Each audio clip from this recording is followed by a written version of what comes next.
Esta água que está na nossa frente é uma nascente. Quem olhar com atenção vê a água borbulhar no fundo e vir à superfície. Aqui, em todo este espaço, há centenas de pontos onde a água que vem lá das entranhas da Serra da Aire vem à superfície e faz aqui um caudal muito considerável. Mesmo agora, estou a falar-lhes no verão, é de perto de 100 mil metros cúbicos por dia. Ora bem, este caudal tem uma história extremamente interessante. Como sabem, Lisboa foi, desde sempre, uma cidade com sede. No tempo do rei Dom João V, o aqueduto das Águas Livres aliviou o problema até um certo ponto. Mas é claro, a população continuou a crescer e no século XIX, em todos os verões, a água secava e Lisboa tinha realmente tormentos com a sede e com a falta de água. Fundou-se então a Companhia das Águas, que correu toda a região à volta de Lisboa à procura, enfim, de lugares onde pudesse encontrar água bastante para matar a sede a Lisboa. Houve muitas propostas, mas o presidente da Companhia das Águas, que era uma pessoa muito notável, eu acho que é um dos grandes homens de Lisboa e de quem ninguém fala, que era o Dr. Carlos Zeferino Pinto Coelho, passou por aqui, viu isto e pensou. Ele pediu um copo, provou a água, era realmente uma água magnífica, uma água mineral, leve, fresca, e ele pensou, esta água é que eu queria lá em Lisboa. Bom, como é que se vai levar a água daqui para Lisboa? Estou-lhes a falar aqui ao pé da Alcanena, são 90 quilómetros daqui em Lisboa. Bom, mas aqueles homens tinham uma capacidade de realização surpreendente.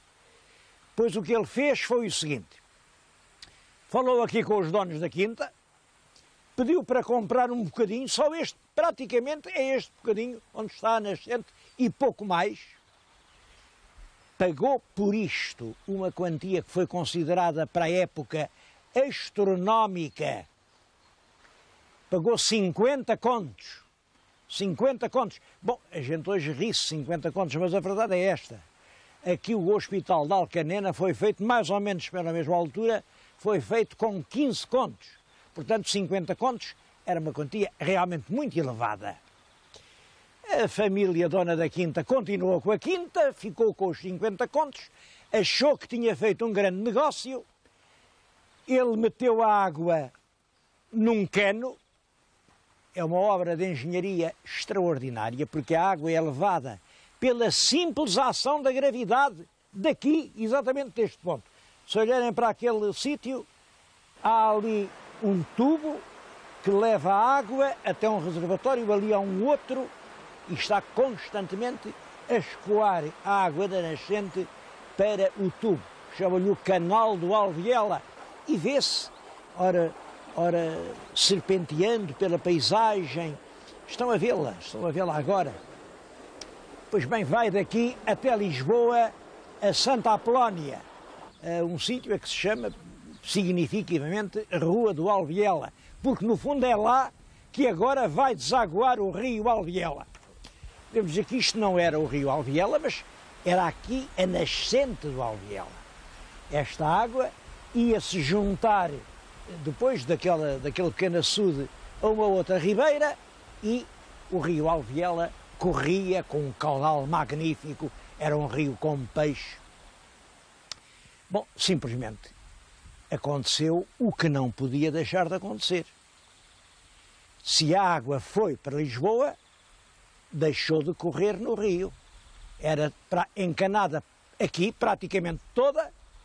Quando vinha a força do verão, o rio não tinha caudal, apodrecia em pântanos fétidos, em vez de ser uma fonte de vida, passou a ser realmente uma veia pestilenta e começaram os protestos. A terra queria outra vez o rio para si. A Companhia das Águas, que é a atual EPAL, dizia não, a água é nossa porque a gente comprou-a. São problemas que o nosso direito nunca pôs nem resolveu. Acham que se pode comprar um rio e, portanto, deixar a terra onde ele nasce morrer à sede? Mas, se não pode, é justo que uma cidade grande como Lisboa, todos os verões, tenha de sair de lá porque não há água para beber. São problemas difíceis. Apesar de tudo, devo dizer que este problema hoje está resolvido. Está resolvido de uma maneira hábil. É que, entretanto, fez-se a barragem do Castelo do Bode. A barragem do Castelo do Bode também é um grande reservatório de água e é de lá que vai a grande maioria da água que Lisboa bebe. Mas daqui também vai muita. Vai muita. E há poucos anos, entre a Câmara de Alcanena e a EPAL, acabou por se fazer um acordo justo. O acordo é este. A EPAL tem que deixar correr alguma água para o leito do rio. 45 mil metros cúbicos todos os dias. E daí para cima, a água pode ser levada para Lisboa. Claro, com um limite. A água que vai para Lisboa nunca pode ser menos que 12 mil metros cúbicos. Bom, mas com isto, a verdade é que com isto, o rio lá vai tendo água e a água do Alviela continua a chegar a Lisboa. Por exemplo, nesta altura, em que lhes estou a falar em julho de 1997, e a falar-lhes em números de ontem, foram 45 mil metros cúbicos para o rio e 44.500 metros cúbicos para Lisboa. Quase meio por meio. A verdade é que a água do Alviela era essencial para a sobrevivência da vila. E isto por causa de um outro aspecto muito importante aqui para a história da terra, que é o problema da preparação das peles. Vamos falar nisso.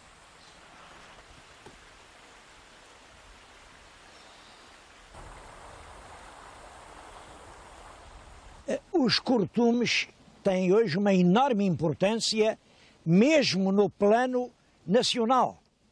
Para fazerem uma ideia, aqui o Concelho de Alcanena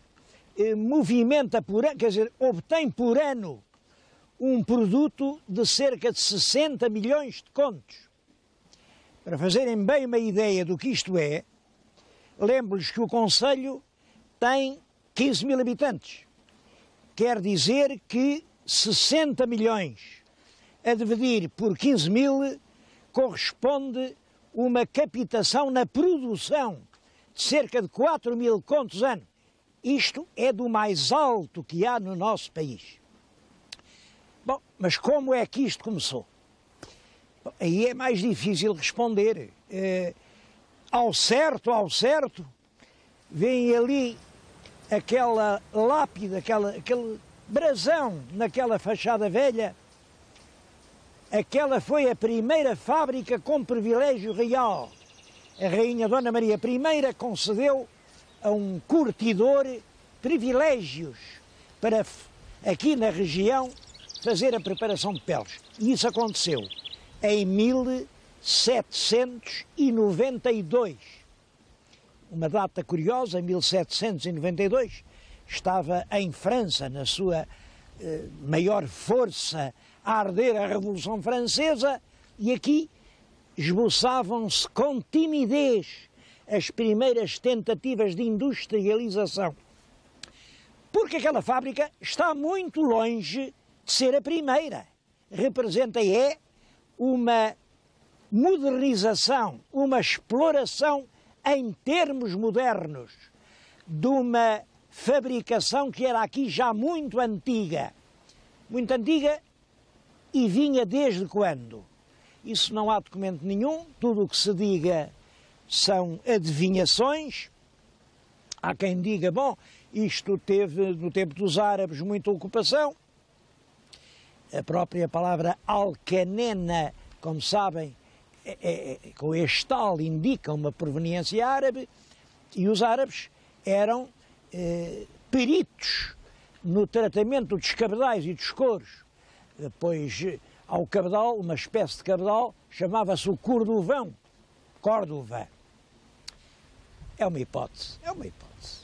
Outra são os judeus. Os judeus foram sempre muito dados também aos ofícios de sapateiro, aos ofícios do pelame, da curtição. É outra hipótese. O que já não é apenas uma hipótese, são factos concretos, são estes. E é nisto que é preciso pensar. Para uma indústria de cortumes, são precisas 3 coisas. Primeira, obviamente, as peles. Aqui tinha de haver rebanhos. E havia, como ainda agora há. Segundo, um certo tipo de árvore, a azinheira, porque a casca da azinheira possui o tanino, e é o tanino que curte a pele, pois é uma região cheia de azinheiras. Finalmente, água. Água. A curtição implica muita água corrente. E havia água. Havia e há. É este rio que está na nossa frente, que é um rio não só conhecido, mas familiar a todos os lisboetas. É o Alviela. Ora bem, com estes 3 elementos, água corrente, tanino dos azinheiros em abundância e gados, como não faltavam nem à altura nem agora, era natural que viessem os cortumes. Alguém os fez, penso que é muito, muito crível que tenham sido os judeus por uma razão. Esta observação das paisagens é sempre curiosa. Houve aqui, é evidente, houve aqui uma tentativa de aproveitamento agrícola de toda a região. Ainda hoje se vêem milhares, mas muitos milhares, de oliveiras plurisseculares. Esses troncos, alguns semimortos que vêem, podem ter 400, 500 anos. Isto significa que alguém poderoso, não são pobres povoadores camponeses, senhores poderosos, no tempo talvez em que isto era comenda da Ordem de Cristo, tentaram fazer aqui uma grande zona produtora de azeite. Os olivais hoje já nem sequer os apanham,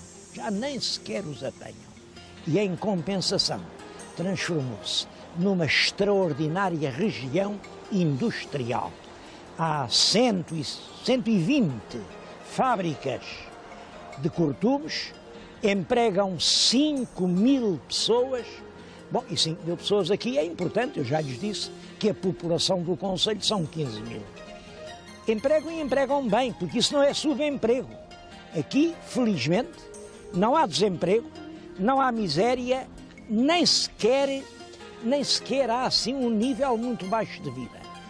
Toda a gente trabalha tanto quanto quer, as horas que quiser, e os ordenados, enfim, são considerados suficientes.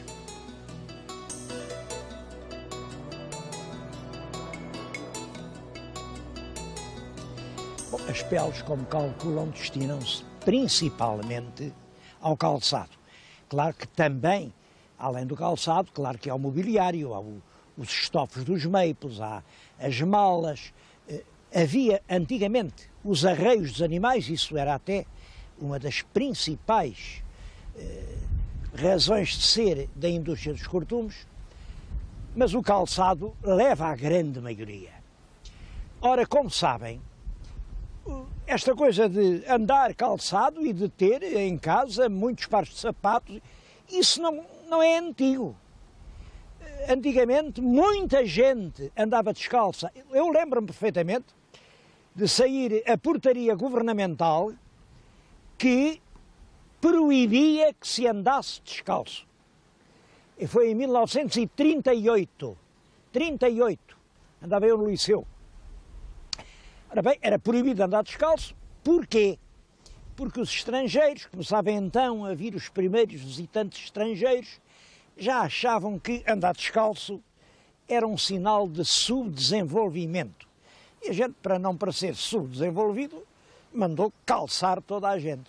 Bom, a verdade é que, então, para cá, o hábito de andar descalço desapareceu, pois praticamente, suponho que já ninguém anda descalço, e isso arrastou uma grande subida em frente da indústria, quer do calçado, e os meus telespectadores já foram comigo a Felgueiras, e não foram, mas talvez vão ainda um dia a São João da Madeira, que são grandes centros de relevo europeu na fabricação do calçado, e foi isso que desencadeou aqui a produção de peles para os sapatos e para as botas, naturalmente.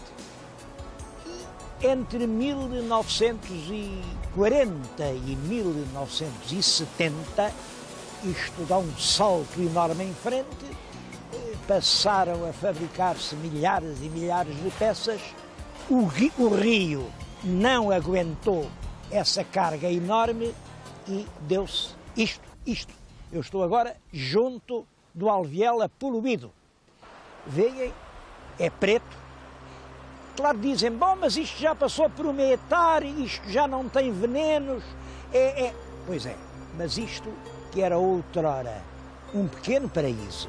Havia além uma azenha com várias rodas de moer, tudo isto aqui era idílico. E hoje é realmente uma mancha preta, e felizmente que a Câmara não apanha o aspecto dos odores. Isto é uma paisagem destruída. Tem-se falado muito nisso, tem-se feito grandes esforços. Aqui há realmente uma etar de grandes dimensões, dizem que é a maior do país, há uma estação para estudar os problemas, e tudo isso é positivo e tem que ser encorajado.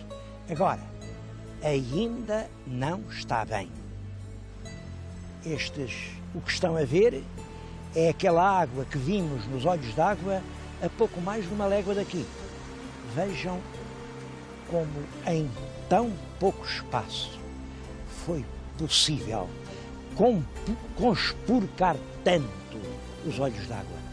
Os olhos d'água, quando chegam aqui, já são olhos negros. Eu acho que isto tem de ter uma solução.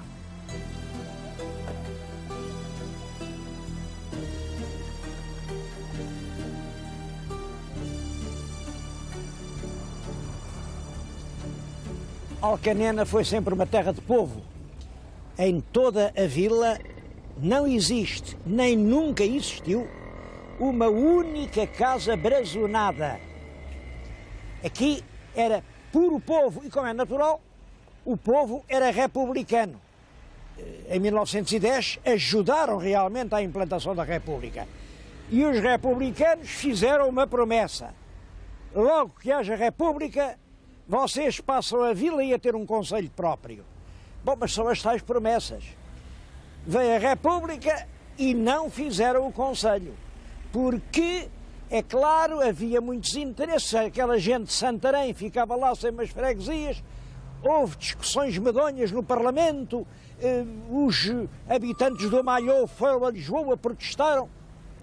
Finalmente, em 1914, lá conseguiram ver a promessa cumprida. A Vila de Alcanena nasce com esse título em 1914. Próximo passo em frente é esta casa, os Passos do Conselho, 1953. Os Passos do Conselho foram considerados enormes naquela altura, mas têm ainda a força popular. Aqui na fachada, reparem, isto representa a força do trabalho. Era assim que se via a força do trabalho em 1943. Outro monumento da vila que representa no fundo a mesma coisa, mas esse é de 89. E este outro monumento que está aqui um bocado esquisito, aquele monumento que vem é que sim com três peitaças, não são peitaças, são bolotas. Aquilo é o monumento à azinheira. A azinheira é importante, aqui já lhes disse, primeiro porque é com o tanino da azinheira que se faziam realmente os cortumes, e depois por uma história que ainda hoje se conta, depois das aparições de Fátima, foi daqui que foram à noite uns homens muito assanhados, enfim, na sua contestação, levaram um serrote e cortaram a azinheira de Fátima, a tal azinheira das aparições.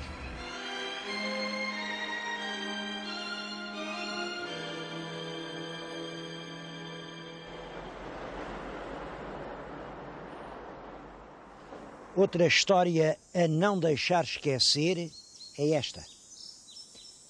É este pardieiro, que parece hoje uma coisa miserável, chama aqui o povo o Colégio dos Frades.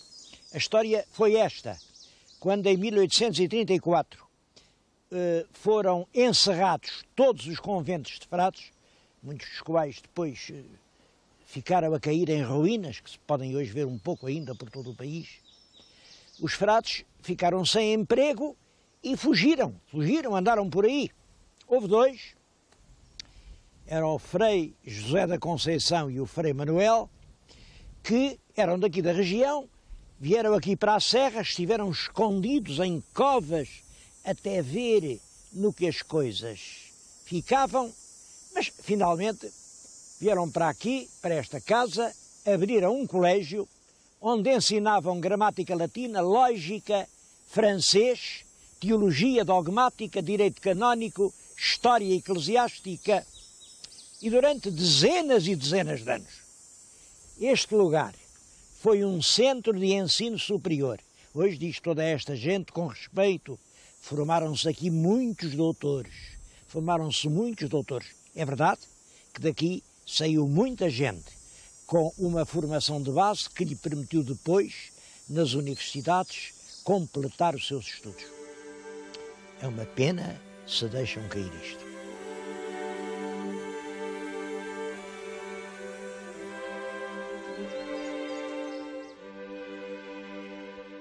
Mas não se pode vir a Alcanena e não falar na Serra. A vila fica mesmo no sopé da Serra dos Candeeiros. E a Serra dos Candeeiros, este nome Candeeiro, que faz espécie a muita gente, já uma vez o disse, vem de que havia aqui muitas colmeias, com as quais se fazia mel e cera. E com a cera fabricava-se aquilo a que nós hoje chamamos vela, as velas, mas que na Idade Média tinha o nome de candeias.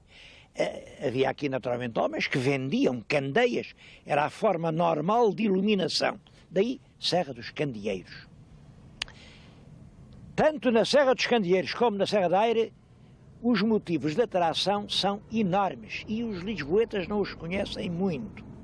Aqui ainda é possível surpreender a trabalhar velhos teares, aliás, velhos teares com jovens fiandeiras, mas foi em teares destes que nasceu a tradição das mantas de Minde. Como sabem, ainda hoje toda a gente as conhece, são realmente bonitas, mas nasceram assim em teares serranos para aproveitar todos os trapinhos. A Serra tem estas paisagens que são realmente surpreendentes. É dos trechos mais bonitos de toda a nossa Extremadura. E está, no fundo, aqui a 1 hora de Lisboa. E tem as grutas de Santo António, as grutas de Alvados, as grutas da Serra da Eira, são, portanto, uma atração para os espeleólogos, quer dizer, para as pessoas que sentem o encanto da penetração nas grutas, e há sempre coisas novas a fazer. Agora andam eles, os espeleólogos, à procura de caminhos que liguem as grutas umas às outras, e têm-nos encontrado.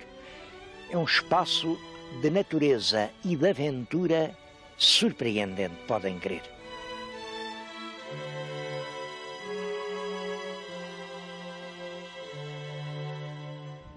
É claro que há muitos outros pontos que são cheios de interesse, aqui neste Parque Natural da Serra da Aire e dos Candeeiros. Bom, uma das razões porque ela não é tão conhecida como se justificaria, acho que está bem na nossa frente. Se o meu telespectador olhar ao longe, vê uma grande estrada onde passam rapidamente automóveis. É a autoestrada Lisboa-Porto. Estão a avistá-la aqui mais ou menos ao quilómetro 100. Pois bem, desde que se entra no parque até que sai, porque ela atravessa-o de uma ponta à outra, não há uma única saída da autoestrada para o Parque Natural. Bom, naturalmente não fizeram a saída porque pensaram quem passa, passa com tanta pressa que nem vale a pena abrir uma saída. Mas acho que se pensaram assim, não pensaram muito bem.